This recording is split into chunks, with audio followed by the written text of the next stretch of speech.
Sônia, bem-vinda. Obrigada aqui por conceder essa entrevista. Muito obrigada pelo convite, pela oportunidade também. Um prazer estar com vocês. Que bom. Falar um pouco da tua trajetória, né?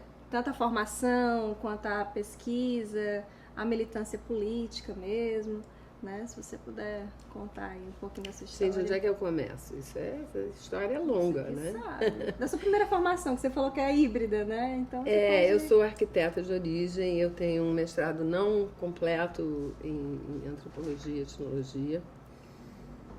E eu estou no campo, nesse campo vasto, né? Onde você tem essas confluências, interseções entre direitos, saúde, sexualidade, gênero há muitos anos. Na verdade, desde antes da criação do SOS Corpo, né? Porque o SOS Corpo tem uma controvérsia sobre quando apareceu no mundo, né? Mas foi em algum momento entre 80 e 1981. Né?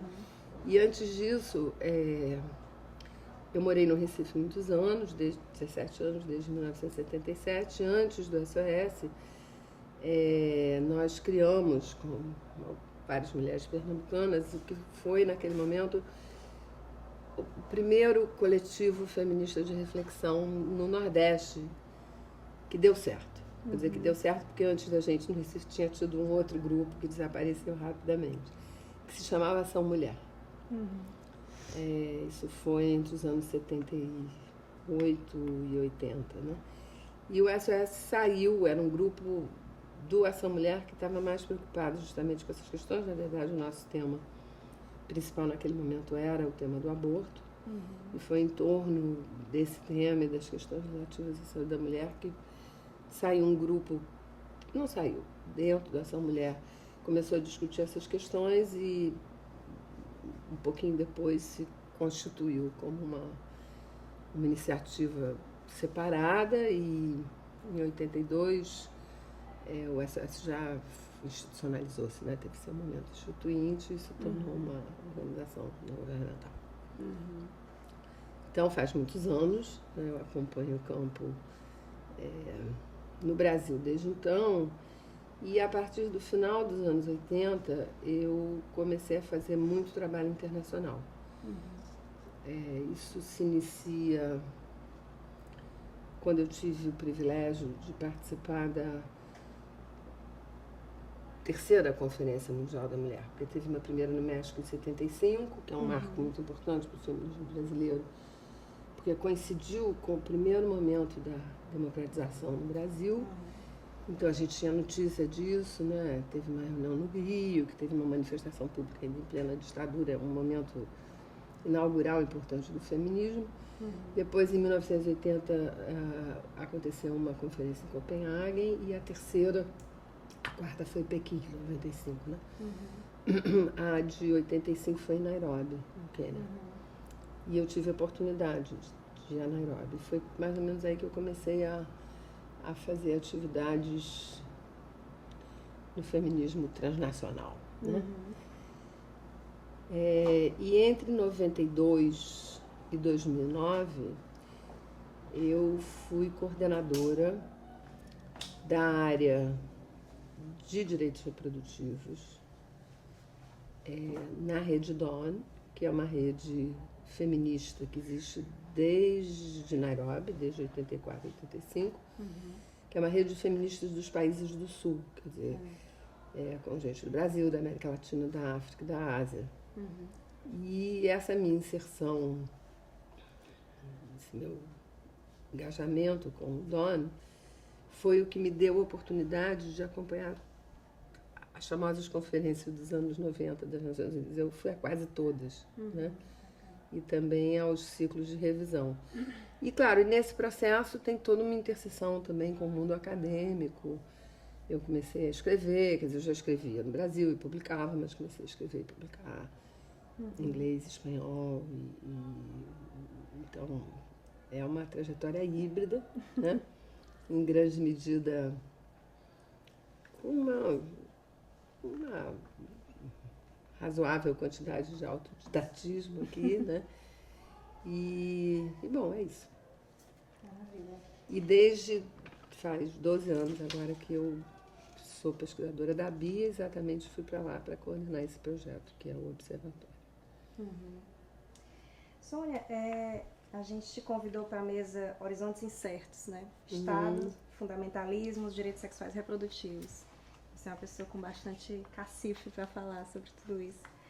E aí eu queria que você você fizesse uma avaliação de como foi, né? Assim, da principal temática que você achou que tivesse fundamento nessa mesa, né? Assim, a questão que você falou dos fundamentalismos, que foi muito interessante, né? E fundamentalismos que às vezes não estão tão ligados à religião, de uma certa forma, né? E a questão da sexualidade, você trouxe não como oposição à sexualidade e à religião, mas são reverberações, né, de um processo maior. Então eu queria que você falasse um pouco, né, sobre como foi a tua... Veja, eu e o Mário temos uma relação de parceria de trabalho antiga, né? A gente se conhece desde 2004 e temos feito uma porção de coisas juntas, inclusive o Mário é um parceiro muito próximo do Observatório. Mário Petiani encaixou, né? Como a gente faz muita coisa junto. A gente tem uma parceria super consolidada. Então, eu e o Mário mais ou menos nos dividimos, porque eu assisti uma apresentação dele sobre laicidade no Fazendo Gênero em setembro, depois em novembro ele estava no Rio, no Congresso da Abrasco, de Ciências Sociais e Saúde, onde teve uma mesa sobre o tema que a gente teve aqui, que foi fundamental. Estávamos eu, João Willis e o Roger Rios, do Rio Grande do Sul, que é juiz. Então, um pouco o que eu trouxe para vocês aqui na fábrica é inspirado e tem muitos elementos comuns com essa apresentação do Congresso da Abrasco de novembro. Então, como o Mário tinha me visto na Abrasco, eu tinha visto o Mário no Fazendo Gênero, a gente um pouco dividiu o trabalho e chegou à conclusão, dividiu como é que a gente ia fazer, que um pouco eu ia dar um panorama mais geral e o Mário ia se focar mais nos aspectos políticos, né, das dinâmicas políticas reais em torno ao tema dessa questão da religião e da política nos contextos atuais. A minha apresentação ela estava dividida em 6 tópicos, né? O primeiro deles tratava de relembrar a definição do que são os direitos sexuais, de que a gente está falando quando a gente está falando disso. Uma segunda nota conceitual para pensar, compartilhar reflexões acerca do fato que o crescimento disso que a gente chama fundamentalismo, né, que é muito religioso. Isso influência sobre a política, sobre o Estado, em torno a temas de sexualidade, gênero e reprodução, que é muito flagrante e crescente no contexto brasileiro. Não é um fenômeno exclusivamente brasileiro, mas é um fenômeno global, transnacionalizado, que se encontra nas mais diferentes tradições religiosas, nos contextos nacionais e culturais muito diversos. Uma terceira observação é exatamente isso que você disse, quer dizer, nessa conjuntura complexa, a pergunta que eu faço é produtivo e adequado fazer uma oposição simples, esquemática, entre religião e sexualidade? No sentido de dizer, o grande obstáculo hoje para os direitos sexuais e a liberdade, a possibilidade da livre expressão da sexualidade, de uma igualdade perante a lei, mas também um sentimento de justiça na sociedade frente à sexualidade. O grande obstáculo é a religião enquanto tal, ou essa é uma definição limitada? Seria a religião ou seria mais bem as formas autoritárias da religiosidade, o campo dogmático, o campo extremista das instituições religiosas, né? Vamos dizer, essa é uma pergunta. Na sequência, eu fiz uma elaboração um pouquinho mais extensa sobre a questão da laicidade, né? Porque nesse contexto, no Brasil e em outros lugares, porque como não é um fenômeno exclusivo da gente, há uma tendência forte, especialmente na América Latina, mas não só, de tentar contrapor, né, ao avanço dessas forças dogmáticas que tentam mudar as normas, que tentam recriar, né, isso que a gente chama o grande pacto heteronormativo procriativo como o centro da ordem da sociedade, que está presente nos vários discursos. Em reação a isso, o mundo da política sexual, da política de gênero, tem corretamente dito, nós temos, isso não é possível porque nós vivemos em estados laicos, isso não está respeitando a laicidade. E então eu faço uma elaboração sobre limites e problemas, né, de um uso, de um recurso, de uma invocação à laicidade, sem compreender e sem analisar, tomar distância crítica quanto aos limites da laicidade, né? E, finalmente, algumas perguntas sobre, bom, o que a gente faz? Isso foi um pouco o conjunto, né, das questões que eu apresentei, né? E eu acho que é importante, talvez, sublinhar que no que diz respeito a essa questão da laicidade, quer dizer, reconhecer que, assim como se deve reconhecer que a oposição sexualidade e religião é uma oposição esquemática e simplificada, porque ela nos impede de ver que formas que disciplinam a sexualidade, que tentam trazer de novo a sexualidade e o gênero para o mundo da natureza, né? Para as coisas naturais.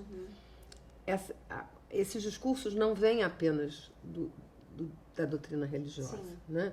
Eles também estão presentes na ciência, a própria discursividade, a narrativa, as premissas de direitos humanos também estão impregnadas dessa naturalização, né? A ideia de que, por exemplo, há homens e mulheres, né? Então, é importante reconhecer que não são apenas as normas, a moralidade religiosa que impõe essa naturalização, que ela vem também de outras fontes, inclusive, especialmente as fontes biomédicas, né, da biomedicina, mas que também os direitos humanos não estão isentos, vamos dizer, de interpretações e de tratamentos dessa questão que tem esse mesmo tipo de viés, né? Sônia, aí eu fiquei curiosa agora sobre essa questão dos direitos humanos, né? Em que os direitos humanos, eles reforçam essa questão da naturalização, né, da sexualidade? Eu vou falar de duas coisas, né? Que são, eu acho que são como insights sobre isso. A primeira delas é que vamos partir... Bom, primeiro vamos lá na origem dos direitos humanos, né? Para o século XVIII, se você bem se lembra, a declaração se chamava Declaração dos Direitos do Homem, né? Sim. Tanto que tem uma pessoa que se chamava Olympe de Gouges, que já reconhecendo a exclusão ou a oclusão, né, do feminino, das mulheres, da declaração, ela escreveu uma declaração dos direitos da mulher. Nossa. No 1890, mas 1790. No momento da transição entre a Convenção e o começo do jacobinismo, que se chama Era do Terror, né? E ela foi guilhotinada pelo terror, né? Então, essa questão a marca da natureza no contrato social moderno, isso é uma coisa que o Boaventura dos Santos diz, que eu acho que é uma frase muito boa. Ele diz o que as feministas revelaram, né, com a sua crítica, é que a natureza ainda impregnava o contrato social moderno, no sentido de que continuava pensando a humanidade dividida naturalmente entre homens e mulheres, excluindo as mulheres do que é o mais importante do contrato social moderno, que é a ideia de que a razão é um atributo de todos, né? Independentemente do sexo, da raça, da classe, né? o imaginário do contrato social moderno e dos direitos humanos é esse, né? Mas, entretanto, as mulheres no contrato social moderno não tinham direito à vida pública, não podiam votar, não eram cidadãs plenas, eram concebidas na ideologia da época como seres instáveis, que precisavam estar na esfera privada, que sua função, e isso permaneceu, e num certo sentido permanece, né? Está nos textos clássicos, Hegel fala disso, a Comte, que é muito influente na tradição intelectual brasileira, essa ideia de que a mulher é diferente e complementar do homem, né? Que cabe a ela o cuidado e a gestão desse mundo, chama-se The Netherworld, em inglês esse mundo dos espíritos, da casa, da memória, dos valores da família, enquanto ao homem cabe a esfera pública, né? Então esse lugar da casa, esse lugar que a mulher cuida é o lugar onde o homem vem se recuperar, né, das batalhas infindáveis e do cansaço, porque a esfera pública é um campo de batalha, em certo sentido, né? Bom, então isso é lá na origem, né? E quando a gente retoma, quer dizer, o renascimento, revitalização do discurso dos direitos humanos e das suas normas no pós-guerra, a Declaração de 48, que continua sendo o marco normativo mais importante para os direitos humanos, ela fala de sexo. E sexo na Declaração quer dizer homem e mulher. É uma visão absolutamente naturalista, né, da sexualidade. A palavra sexo, na Declaração, assim como na Convenção Interamericana, que é um pouco anterior, é uma definição de masculino e feminino, né? É o homem e a mulher. Esse sexo da Declaração não tem nada a ver com sexualidade, como construção cultural, com variabilidade, que é a maneira como nós pensamos hoje, né? Então, há um amigo meu, amigo do Mário também, que é um ativista, pensador trans da Argentina, que se chama Mauro Cabral. Ele sempre diz isso, que a lógica binária de gênero, né, impregna o discurso dos direitos humanos, né? Porque desde 48 até final dos anos 90 e começo dos anos 2000, quando as multidões queer, digamos assim, que a Preciado fala, começam a se fazer visíveis e a entrar nos embates semânticos e políticos dos direitos humanos, para aceder à categoria de humano, né, a partir de um recurso aos princípios e normas de direitos humanos, você tinha que ser homem ou mulher, né? Isso não deixava espaço para as outras identidades, para as outras maneiras de estar no mundo, né? E esse problema do binarismo é complicado, né? Porque é um binarismo que é homem e mulher, natureza, cultura, dentro, fora, né? Que é mais ou menos o que as teorias contemporâneas, né? Pós anos 70, né? De sexo e gênero, sexualidade e gênero, têm contestado, né? Então, ao lidar com o campo dos direitos humanos, a gente também enfrenta esse desafio, né? A gente não pode abdicar, eu acho, dos direitos humanos, né? Nesse momento, nessa quadra, né? do mundo, né? Da trajetória humana. A gente precisa estar ao lado dos direitos humanos, como dizia Derrida, mas, ao mesmo tempo, a gente não pode naturalizar os direitos humanos. A gente tem que, ao mesmo tempo, fazer a sua crítica. E eu acho que uma dessas críticas é essa feita pelo Mauro, de que os direitos humanos têm essa impregnação, né? De sexo, gênero, de binarismo, de homem e mulher, né? E Sônia, e o que fazer? Como é que se dá uma crítica que promova mesmo uma mudança, que se for realmente necessária? Essa é a pergunta mais difícil que qualquer pessoa pode fazer a qualquer outra pessoa, né? Existem livros, bibliotecas inteiras, né, escritas sobre o que a gente chama os impasses e dificuldades da teoria e da prática, né? Eu acho que continuar pensando criticamente é um requisito, né? dubito cogito ergo sum, né? Mais ou menos. Sempre duvidar, né? do que você vê, interrogar o que você vê, sobretudo do ponto de vista de um horizonte de justiça, né? Porque a justiça é sempre alguma coisa, né? Assim como a igualdade, né?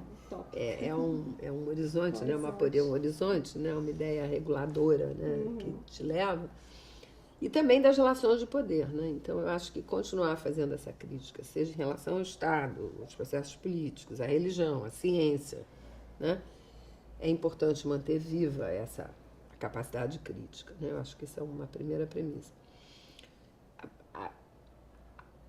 A tradução disso, em termos das práticas que transformam, é realmente uma questão para a qual não há respostas fáceis, porque isso depende de aonde, como, quem, né? Não tem uma resposta universal para isso, né? Essa pergunta tem que ser respondida em cada contexto, né? Eu, particularmente, acho que manter conversações abertas, né? Não abdicar nunca do princípio de deliberação democrática, ou seja, da ideia de que temos discordâncias, né? As pessoas veem o mundo, né? Veem as realidades a partir de lugares muito diferentes, né? E não existe uma verdade universal que vai explicar os impasses que a gente vive. Então, portanto, que as pessoas possam falar de onde elas veem o mundo e que isso seja respeitado é um aspecto muito importante. Ou seja, continuar as conversações. Eu acho que a coisa que mais paralisa ou mesmo obstaculiza definitivamente a mudança é o abdicar disso que é talvez o traço humano mais importante, que é a capacidade de falar, né? E de se comunicar e trocar, né? Então, tinha um menino, né, no debate que contou o episódio tinha um casal gay se beijando e passaram duas pessoas e fizeram uma cara feia, mas não disseram nada. Então, esse silenciar, quer dizer, essa cena que ele descreve, né? Que é uma cena em que congela e naturaliza as relações, né? Se essas pessoas tinham uma visão de discordância em relação ao que elas tinham visto, numa situação ideal, porque elas nunca existem, mas pensando mais conceitualmente, elas deveriam ter sido capazes de dizer, né, o que elas pensavam e abrir uma conversação que permitiria os sujeitos envolvidos nessa situação de tensão de mudarem de posição, de mudarem de ideia, né? E eu acho que esse é um dos obstáculos importantes para a mudança, né? A gente vive em sociedades que as coisas são assim, né? São assim foram, né? E com algumas crenças, né? Crenças construídas que dificultam muito essa possibilidade, né? De abrir espaço de transformação das ideias, de que tem o moderno, que tem o antigo, que tem o tradicional, que eu sou moderno, fulano não é moderno, né? E isso se reproduz, né? Na novela, na mídia e tal. Então, eu acho que romper com isso é muito importante. E, claro, investigar, né? E entrar em relação, né? Se engajar com processos vivos, né? Do mundo, da vida, aonde esses embates estão acontecendo, né? Então, por exemplo, e a gente sabe hoje, né, que no Brasil as mulheres vivem restrições imensas, né, com relação à sua autonomia reprodutiva, né? Que vai desde a impossibilidade de ter acesso ao aborto no caso de uma gravidez indesejada, exceto nos 3 casos que a lei permite, quer dizer, da lei de 40, os 2 casos da lei de 40 e mais recentemente a situação da anencefalia definida pelo Supremo Tribunal Federal, Mas fora desses casos, as mulheres estão impedidas. Há duas maneiras de lidar com isso, né? Ou três. Uma é dizer, é isso mesmo, tem que ser assim, inclusive fazer uma posição conservadora, dogmática. O aborto deve ser impedido, como se, né, a proibição do aborto impedisse a sua realização, né? O que é uma ilusão, né, do conservadorismo nesse campo. Porque o aborto é um crime no Brasil, desde o Código Penal de 1890. Quer dizer, nós temos 124 anos, né, de criminalização do aborto, e nem por isso é uma prática que a criminalização não é um instrumento pedagógico adequado, né? Ele é um instrumento de coerção, de culpabilização, de estigma, mas ele não resolve o problema, né? É um instrumento ineficaz, né? Tanto que se fazem 1 milhão de abortos por ano no país, né? E se a gente for prender todas as mulheres que fazem aborto, né, a gente já tem a 4ª população carcerária do planeta. São 600 mil pessoas. Né? Quer dizer, a proposição de que a lei penal é a solução pedagógica para isso, né, que é o instrumento, é totalmente equivocada, porque o máximo que nós vamos conseguir fazer é quase triplicar, mais que duplicar a população carcerária do Brasil. É isso que a gente deseja? Acho que não. Né? Então, sabendo disso, o que você faz com isso? Você se engaja nesses debates, né? E não faz como muita gente faz. Bom, eu sei que isso existe, eu sei que esse é um problema, eu sei que as pessoas sofrem, eu sei que... Mas isso é tão complicado, tão polêmico, né? Tão complexo. As coisas estão assim há tanto tempo, assim continuarão, né? Então, eu acho que isso é um pouco a estratégia do avestruz, né? Ou no outro limite, esse caso recente, né? Para dizer que não é só o aparato, né, de regulação, de gestão da reprodução, o aparato normativo, né, estatal, ele não diz respeito só ao aborto, porque o caso da cesárea de Torres, né, que a moça foi retirada de casa pela polícia para cumprir uma liminar judicial, solicitada por uma médica que, na sua avaliação, considerava que o bebê estava em risco e que, portanto, essa mulher tinha que voltar para o hospital para fazer uma cesárea, é um ato de uma brutalidade, de um desrespeito à autonomia, né, e à capacidade de decisão dessa mulher, que mostra que o problema está nas duas pontas, né? Não é só um problema do aborto, porque é crime ou é pecado, mas também a possibilidade de decisão da mulher na reprodução, mesmo para parir, está constrangida, né, por determinadas concepções e visões. Então, como disse o Paul Hunter, isso não é uma abordagem de direitos ou legal, né? Isso é uma abordagem veterinária, né? De saúde da mulher, né? Que eu acho que é uma frase super, né? Então, em situações como essa, o que você faz? Você conversa sobre isso na sua casa? Você lê a notícia do jornal e conversa com seus amigos? Você senta na mesa do bar e discute? Você entra no Facebook e vai atrás, ou da internet, para saber o que está acontecendo com esse caso? Você busca se juntar com pessoas que estão pensando essa questão, né? Isso é o caminho, né, que pode levar, não leva necessariamente, mas pode levar a isso que a gente está chamando da transformação, porque as formações sociais, elas tendem à inércia da ordem, né? Sim. O hábitos, né? As coisas estão constituídas, elas são como elas são, né? E se você não desestabiliza isso, e a maneira de desestabilizar no mais das vezes, é se indignar, né? Com coisas que você vê, né?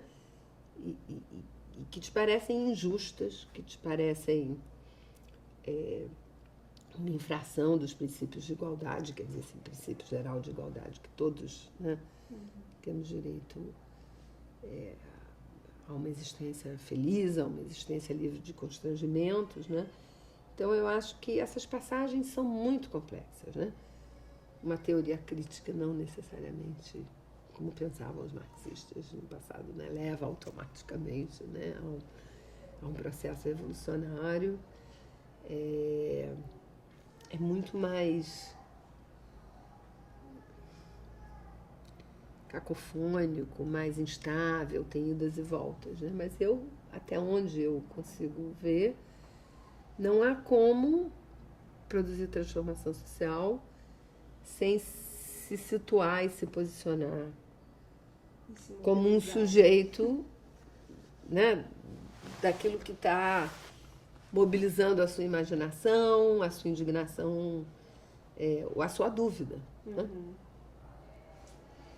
Tinha tanta pergunta para fazer a partir da tua fala, mas devido ao tempinho aqui que a gente tem, eu vou finalizar, tá, né? Porque é legal. Infelizmente. Sônia, eu queria perguntar, assim, o que você está achando, né? Qual é a tua avaliação sobre o curto gênero?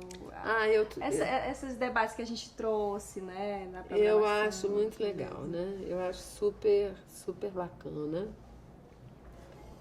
Acho super bacana o formato, né? Essa coisa que tem um corte acadêmico, mas não é um corte acadêmico rigoroso.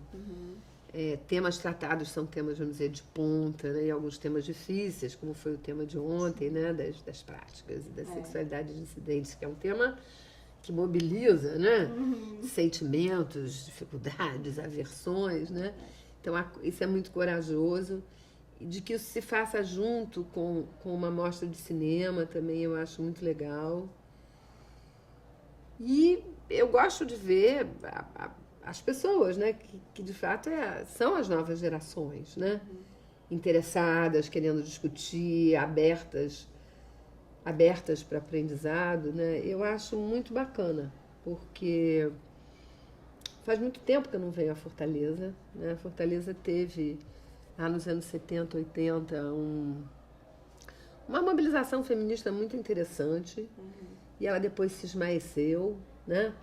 Perdeu vitalidade e hoje, quer dizer, eu tenho contatos com Luana, eu sei das tambores de Safo e tal, mas eu não vim à cidade há muito tempo, então eu acho super bacana que vocês estão aqui cultivando e ampliando, né, esse espaço de conversação, que é também um espaço de ação, né, e de resistência. Muito legal mesmo.